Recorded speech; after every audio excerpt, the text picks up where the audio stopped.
and welcome to Venture Cafe Presents. I'm Christine Dunn, and joining me here at the Roxbury Innovation Center is Netia McCray. She is the founder and executive director for Mbadika. Thank you so much for joining us. Thank you for having me. So, you have a social venture that has a real strong education focus. Can you tell us about it?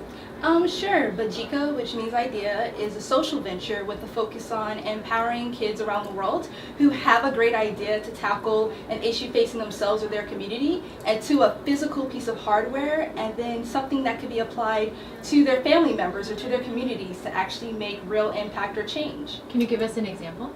Sure. So one of our students who participated in our workshop came up with this automatic soda can cleaner in time for the World Cup in Brazil, because it wasn't to my knowledge that it was a huge problem keeping soda cans clean. And they came up with this automatic soda can cleaner. It won the Science Fair of Brazil and is now being used in 3 cities to help restaurants actually keep up their hygiene standards when it comes to canned refreshments. Wow, so do you work mainly here in Cambridge? I mean, I know you have another outpost in South Africa. So tell us a little bit about how you kind of create that international connection. In terms of our manufacturing in Cape Town, South Africa, we recently started that over the past year because we started to expand once I finished school and realized that we had clients in Latin America, we had clients in Southern Africa, and shipping from the US wasn't really reasonable of our educational kits. So we decided to take the plunge and open up a manufacturing hub in Cape Town, South Africa, so we can reach those kids who may need a little help with, I have a great idea, but I don't know how to build electronic circuits, or I have a great idea, but I don't know how to work with a laser cutter or 3D printers, or even make stuff from recycled materials in my own backyard. Tell us a little bit about these startup kits that you were describing. I mean, that's become kind of a source of revenue, but it helps to fund all these educational programs. Well, as everyone knows, nonprofits aren't cheap, especially when they have an international angle to them. So a couple years ago, we decided that we didn't want to just be dependent on grants or wherever the weather is government funding.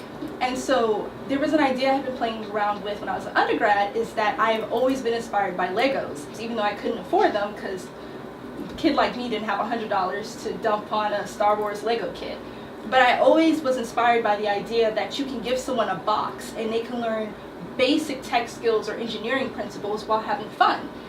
And so when I finished doing about a couple of years of doing these workshops, I realized that these kids didn't really need me to teach them, like, oh, what is an atom? What is this? What is this material?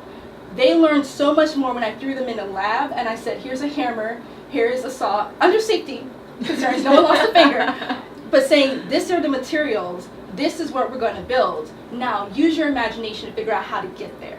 And that's what Lego used to offer. And so, well, not used to, they still offer it. But I'm a little older now, I haven't checked.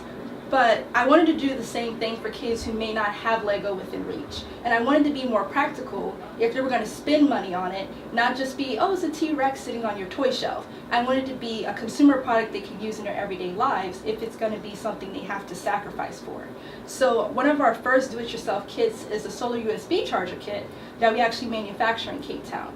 And what it is, the kid assembles it and they learn the basics of how do you prototype an electronic circuit and how does a solar panel work, which seems like it may be a strange concept, but people have solar panels on the African continent but have no idea how it works because someone just said, here, this will give you power.